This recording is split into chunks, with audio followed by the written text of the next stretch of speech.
Good morning, everyone. I'm going to do a talk now called The Enigma of Alice. It's going to be an illustrated talk, so you won't have to look at me for very much longer, apart from up there in the corner, in the right-hand corner. I'm just hoping this share screen works. I'm not really very much used to doing this yet. Sorry about it being a bit...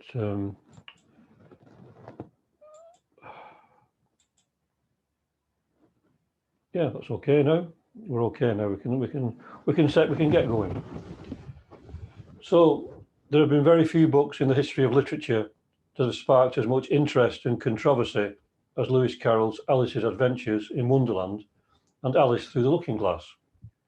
Modern minds have looked for conspiracy theories and inappropriate behaviour in the books and in Lewis Carroll himself. So let's look into this and see what we can unearth as regards Lewis Carroll and his books. There's a picture of Lewis Carroll looking very thoughtful, looking wistfully into the distance. It's a very good portrait, that, actually. There's another one, striking a pose. They had unusual hairstyles in those days. So, he was born Charles Lutwidge Dodgson on January the 25th, 1832, in Dursbury, near Warrington, in Cheshire. His father was a cleric in the Church of England, who went on to become Bishop of Richmond. Charles was the eldest of 11 children. He never married, and in fact, only 3 of his siblings did, which is very unusual, and a very large family too. He had a pronounced stammer, which plagued him all of his life. Now, in the church at Dursbury, I've been to Dursbury probably about 20 years ago, been in that church. Hopefully I'll go again very shortly when churches are reopened. Anyway, in this church, there are stained glass windows which show some of the characters from Alice's Adventures in Wonderland. Here we have the first one. We have heard the children say, gentle children whom we love, long ago on Christmas Day came a message from above. And there we have the Mad Hatter, and the Dormouse, and the March Hare. I think the Mad Hatters were called Mad Hatters because the real Hatters, used to use mercury, which would affect the brains and could drive them mad. So we've got the 3 characters there, and here we've got the caterpillar and hookah smoking caterpillar, and something looks like a parrot. I'm not sure if I can remember what it was in the story. Lady dear, if fairies may for a moment lay aside cunning tricks and elfish play, 'tis a happy Christmas tide. The next one is just saying where he was born and when he died. We've got the Jack there, Knave of Hearts, is it? And the Cheshire Cat and the Queen probably shouting, off with their heads, off with their heads. Here we have the White Rabbit and the Pelican, what looks like a lizard in the centre. That's just a memorial one. So Charles was expected to enter the clergy as his father had, but for some reason he never did. Though he stayed at his residence at Christ Church, Oxford, for the rest of his life as a deacon. He obtained first-class honours in mathematics and became a lecturer in that subject. Despite being rather shy, he counted many of the leading artists and writers of the time as his friends. He knew the pre-Raphaelite painters William Holman Hunt, John Everett Millais, and Arthur Hughes, and was particularly friendly with Dante Gabriel Rossetti. There we see them all. William Holman Hunt's got a very large beard. That's a very good portrait of him, actually. He also knew the Victorian fantasy writer George MacDonald, and George MacDonald is one of my favourite writers. He wrote a book called Fantasies, a fantasy book for adults, because it goes a little bit deeper than is Children's Stories. It's a beautiful book. I've probably read it about 7 or 8 times since the 70s, and I'll probably read it again. He also wrote mainly children's stories like The Light Princess, Princess and Curdie, The Golden Stairs. He was a very prolific writer, and he had many children. I think he had about 7 or 8 children. He had quite a few children, I know. Don't quote me on that. Another close friend was the actress Ellen Terry. But the inspiration for Alice's books was said to be Alice Liddell. And there she is, looking about the age when he was writing the books. I think she was about 10 years old in that picture. And this other picture of her, she's not looking very happy. I think she's 20 there, and it's a photograph by the famous Victorian photographer Julia Margaret Cameron. She doesn't look happy with life at all, for some reason. Although Victorians very rarely smiled in the pictures. If you notice, they all have very solemn looking faces. And in the paintings too, in the pre-Raphaelite paintings, no one ever smiled. Interesting. I've heard that it's perhaps because of the teeth, that they had very bad teeth, so they didn't like to show their teeth. So they wouldn't be saying cheese. I don't know what she was saying. So, the Liddells lived very close to Dodgson's residence. He formed a close relationship with Alice and her sisters, Lorena and Edith. So that's Lorena, that's Edith, and that's Alice. And it was during a trip down the River Isis, which is the name of the Thames when flowing through Oxford, that the idea of Alice's adventures in Wonderland was born. At the time, Alice was 10, her sister Edith 8, and Lorena 13. Also present was Charles' friend, the Reverend Robinson Duckworth. And Charles wrote a poignant poem looking back at those times. It says, "A boat beneath the sunny sky, lingering onward dreamily in an evening of July. Children 3 that nestle near, eager eye and willing ear, pleased a simple tale to hear. Long as pale that sunny sky, echoes fade and memories die, autumn frosts have slain July.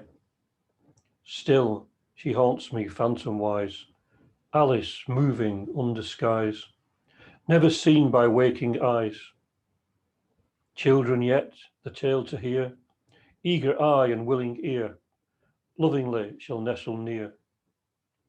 In a wonderland they lie, dreaming as the days go by, dreaming as the summers die, ever drifting down the stream, lingering in the golden dream. Life, what is it but a dream?" Of course, as Edgar Allan Poe says, all that we see or seem is but a dream within a dream. So the poem is acrostic, which means if you take the first letter of each line, it spells out Alice's full name, Alice Pleasance Liddell. Her middle name was Pleasance, which is a very pleasant name, I must say. Some modern critics say that the fictional Alice was not based on the real one, but reading this poem, we can see it was at least dedicated to her, and their relationship was very close for a short time. The relationship ended when Alice was 12. Dodgson was a meticulous diary writer, and pages for a certain period have been torn out, presumably by a member of his family. Speculation about the rift are various. It is said that he may have proposed marriage to Alice, but others say it was to Lorena or their governess, but it's all speculative. The Liddell's mother, who was very upper class, would have regarded Charles as an inappropriate match for her daughters, though proposals to girls of that age were common then. John Ruskin, the art critic, fell in love with a 12-year-old girl, and this was more romantic than sexual, as mindsets were different then. And Dodgson was a keen photographer and photographed most of his friends and their children. He had a few of these pictures of children, some nude, that have caused raised eyebrows in modern society by people who don't know the context. There's a picture of some of the children that he photographed. I'm afraid I haven't researched who these children are. Perhaps I should have. I think they're the children of one of his friends, maybe one of the pre-Raphaelite painters, or George MacDonald. In fact, at the time, such photographs and paintings were commonplace, as children were regarded as innocent and asexual. It would have horrified Charles to see a photograph or to photograph an adult woman, as he was a devout Christian in many ways, and the form of a grown woman would be regarded as far too sensual. At the time, nude pictures of children even appeared on greetings cards. These images of children were regarded as expressing innocence. When the children were photographed, their parents were always present and had given consent, because they didn't regard it as being anything particularly wrong with it. But in today's society, we are so much bombarded with sexuality that we see things differently and have generally lost the ability to be aware of innocence in anything. So we see things that were never there originally, that we don't see things in the context of the time that they were taken, or the Victorian times, which are so different than now. We just tend to judge things from the past by modern standards.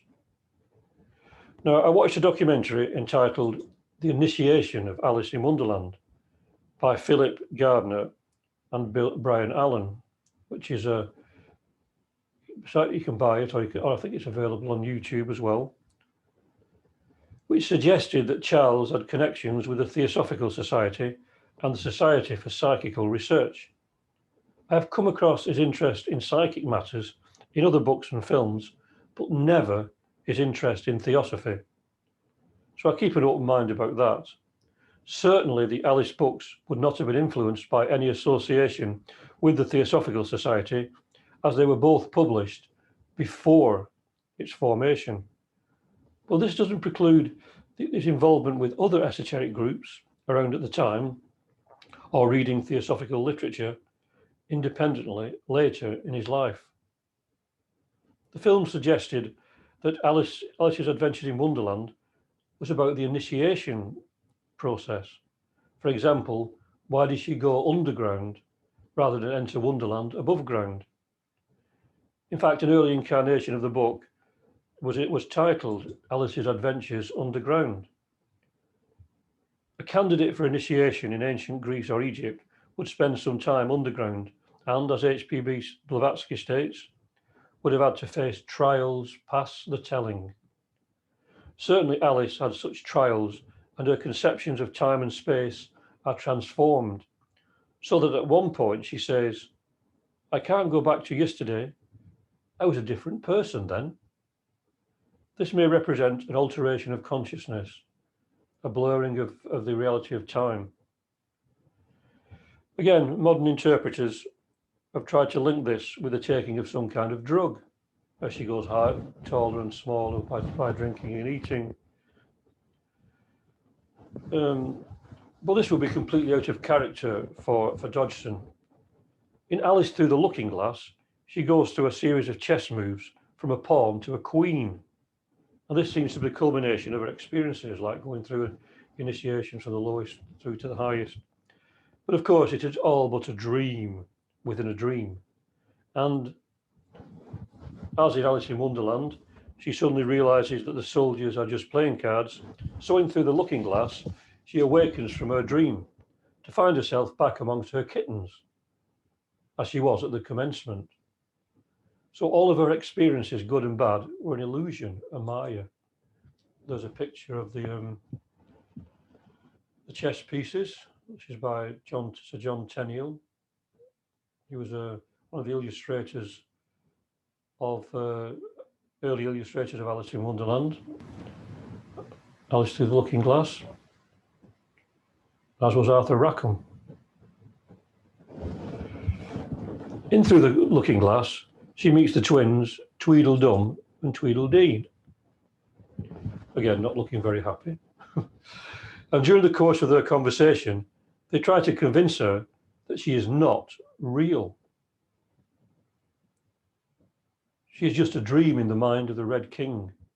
It's like Chuang Tzu saying, "Am I a man dreaming I am a butterfly? Or a butterfly dreaming I am a man?" Alice holds firm against all these assaults on her consciousness and comes out triumphant in the end. Is this not like the lives we lead, where we are constantly bombarded with negative images and thoughts that take away our perception of what we really are? But then again, what we think of ourselves as being as a result of education and living in a material world does create a kind of fantasy image of ourselves. So what we are as personalities is an illusion. We have to remove all the veils to see what we are in reality. So if you're on a spiritual path, what seems normal to people who are materialistically minded begins to seem bizarre to someone on the spiritual path, and vice versa, of course. So what is common sense, what we call common sense, to a materialistic person isn't common sense to someone on the spiritual path. It seems illogical, and people live by illogical lives, by illogical rules and regulations that just seem totally logical to them. So we have a different mindset. We need to see things differently. I think this is the basis of the Alice stories, if looked at in a certain way. She is confronted by a series of bizarre characters and events and has to maintain equilibrium through all of them. This is the real test. She's a symbol of innocence, triumphing against events that try to usurp it.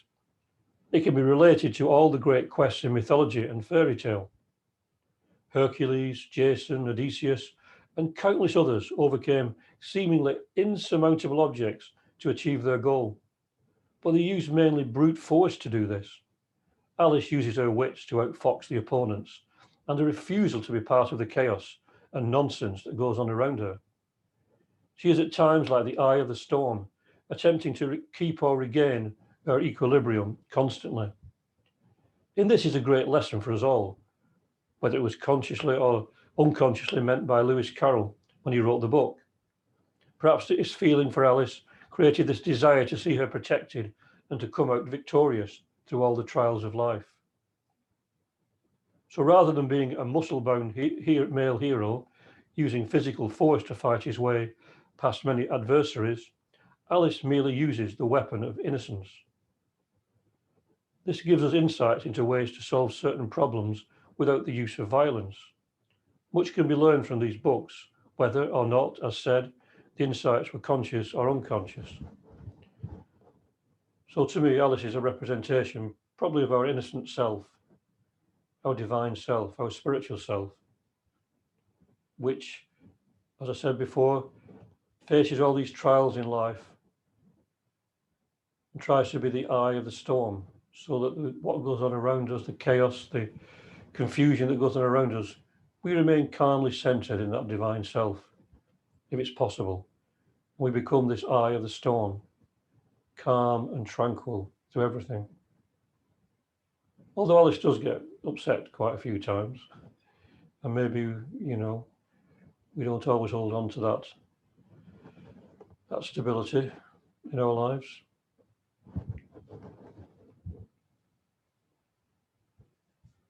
So another famous quote from Alice's Adventures, as I mentioned earlier, is "I can't go back to yesterday because I was a different person then."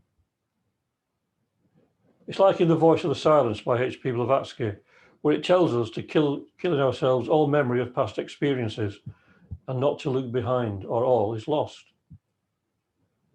We move forever onwards.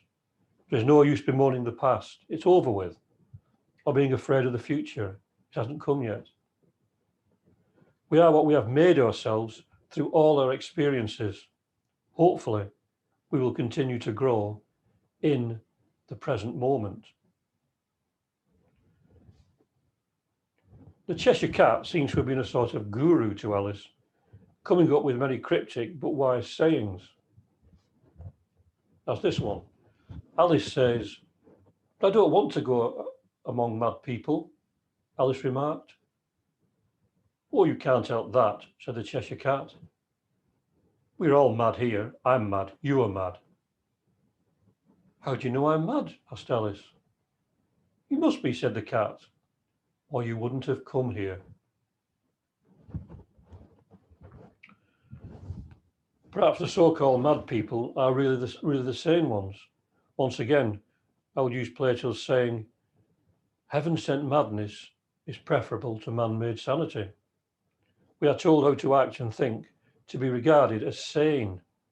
But if we follow the dictates of our higher self, we enter a completely different world, a wonderland, where all the things we have been indoctrinated to believe are turned on their heads, and we begin to see with a clarity we never knew existed before. Alice's preconceptions are being worn down and her true self revealed. The Cheshire Cat also says, and when Alice asks him, or her, it's a him, I think, "Would you tell me, please, which way I ought to go from here?" "That depends a good deal on where you want to get to," said the cat. "I don't much care where," said Alice. "Then it doesn't matter which way you go," said the cat.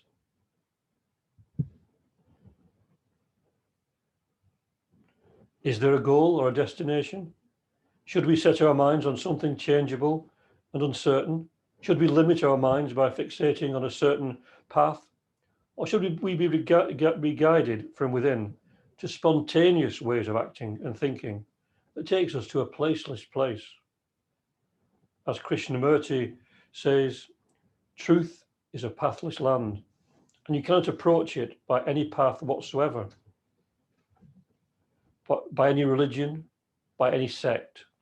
Truth being limitless, unconditioned, unapproachable by any path whatsoever, cannot be organized, nor should any organization be formed to lead or to coerce people along any particular path, which is, of course, saying what the Cheshire Cat says.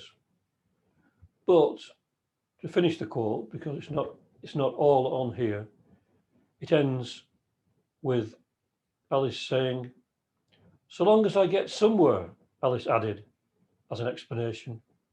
"Oh, you're sure to do that," said the cat, "if you only walk long enough. All roads may lead to Rome in the end, so long as the motivation is right. And obviously you do get somewhere if you walk on."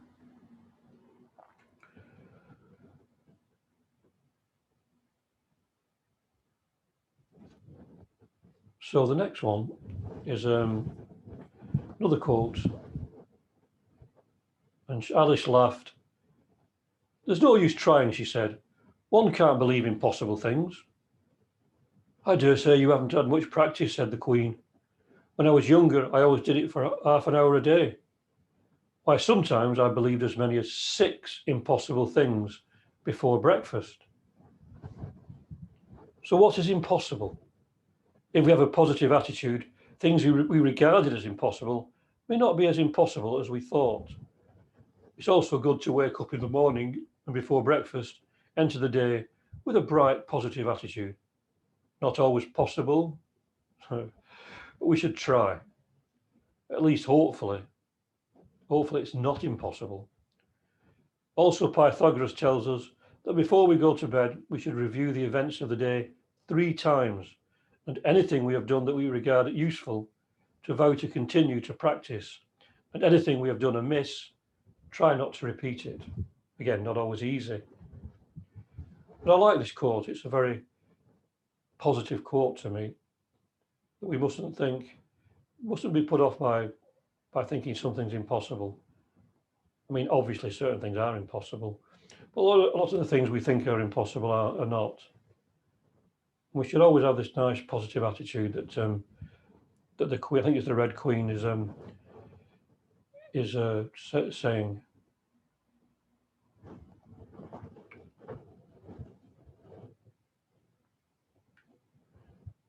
It's all very useful information. Now, the Mad Hatter's Tea Party, which we come to now, is very Zenish.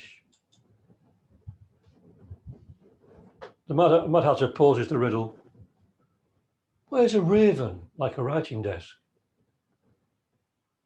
Have you guessed the riddle yet? The Hatter said, turning to Alice again. No, I give it up, said Alice replied. What's the answer? I haven't the slightest idea, said the Hatter. So this is reminiscent of the Zen koan, as there is no logical answer.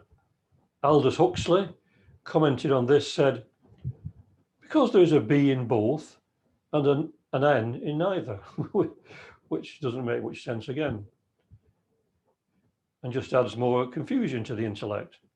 But as the Zen koan leads us beyond the intellect, because the intellect is unable to answer the koan, perhaps the riddle can be used for the same purpose. Is there an answer to it? Of course, we mustn't forget that Alice's adventures are playful and humorous, as when the Hatter states, it was at the great concert given by the Queen of Hearts, and I had to sing, Twinkle, twinkle, little bat, how I wonder what you're at. You know the song, perhaps? I've heard something like it, said Alice. It goes on, you know, the Hatter continued, in this way. Up above the world you fly, like a tea tray in the sky. Twinkle, twinkle. Now, two quotes that were not in the book, but which are interesting all the same, is this one. I'm afraid you are bonkers, but I'll tell you a secret. All the best people are. Again, going back to Plato's saying about heaven-sent madness being preferable to man-made sanity. This quote is from Tim Burton's Alice in Wonderland film from 2010. Another quote from the same film is this one. Alice says, how long is forever? The White Rabbit replies, sometimes just 1 second. She's showing that time is just an illusion. H.P. Blavatsky says of time, time is only an illusion produced by the succession of our states of consciousness as we travel through eternal duration. And it does not exist where no consciousness exists in which the illusion can be produced, but lies asleep. The present is only a mathematical line which divides that part of eternal duration which we call the future from that part that we call the past. Nothing on earth has real duration, for nothing remains without change. All the same, for the billionth part of a second, and the sensation we have of the actuality of the division of time, known as the present, comes from the blurring of that momentary glimpse or succession of glimpses of things that our senses give us. As those things pass from the region of ideals, which we call the future, to the region of memories that we name the past. End of quote.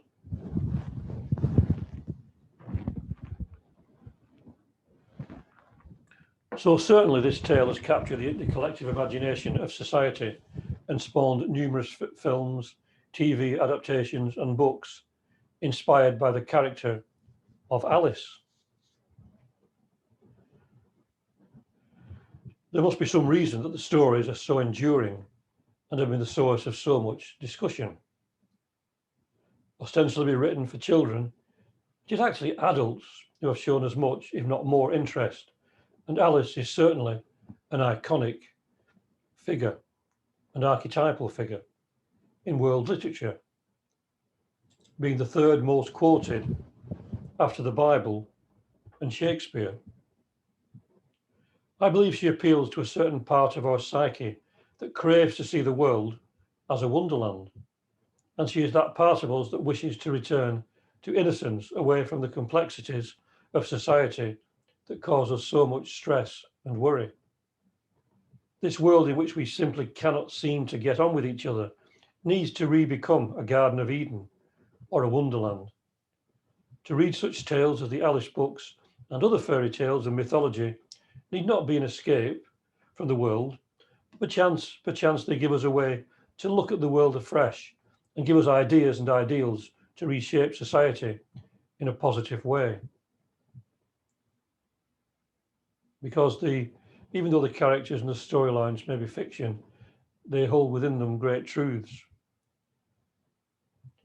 Modern films mainly portray a dystopian future where war and death are predominant. But if we can learn the lessons that Alice and others show us, if we can intuitively understand that then a golden age of light and love may not be such a distant dream. It is always how we regard these stories and what we allow ourselves to learn from them. Perhaps things that even the authors did not realize. The singer Judy Zook wrote a beautiful song entitled Wonderland, in which she says, "Well, we are all searching for our little piece of the great illusion, that elusive beast. Just a little romance in an ugly world. Who do I think I'm kidding? There's no written word. We keep our secrets, shut down the pain, hide the strain. If we all believe in Wonderland, why do we make it such a hell? If we all believe in Wonderland, how come it's lies we tell? Do we still believe in miracles? If we could only find the key, could it be there's a Wonderland? Please God, there has to be." So Charles Lutwidge Dodgson passed on the 14th of January 1898 in Guildford, Surrey, at the age of 66. But his legacy still lives on. Alice Liddell married Reginald Hargreaves when she was 28, and I hope he brought her much happiness after the picture when she was 20. She had 3 sons, 2 of which died in World War I. Alice died in 1934 at the age of 82 and was buried in the churchyard of St. Michael's and All Saints, Lyndhurst, Hampshire.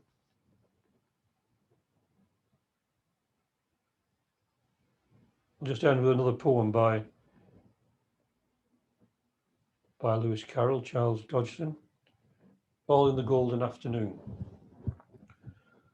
All in the golden afternoon, full leisurely we glide, for both our oars with little skill, by little arms are plied, while little hands make vain pretence our wanderings to guide. Ah, cruel 3 in such an hour, beneath such dreamy weather, to beg a tale of breath too weak to stir the tiniest feather. Yet what can one poor voice avail against 3 tongues together? Imperious Prima flashes forth her edict to begin it. In gentler tones Secunda hopes there will be nonsense in it, while Tertia interrupts the tale, not more than once a minute. Anon, to suddenly silence one, in fancy they pursue the dream child moving through a land of wonders wild and new, in friendly chat with bird or beast, and half believe it's true. And ever as the story drained the wells of fancy dry, and faintly strove that weary one to put the subject by, the rest next time, it is next time, the happy voices cry.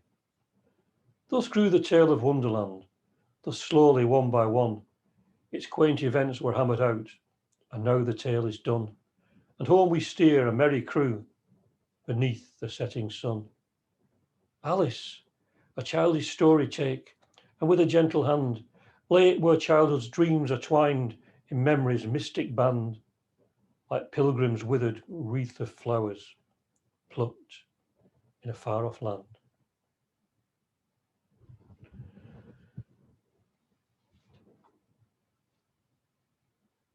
So that's a rather beautiful story. And here I am back again. Hope you enjoyed that. We'll take that little short story, a little short talk about the Enigma of Alice. So thank you for listening and hope to see you very soon. Om Shanti, Shanti, Shanti, peace, peace, peace. Peace on earth and goodwill to all beings.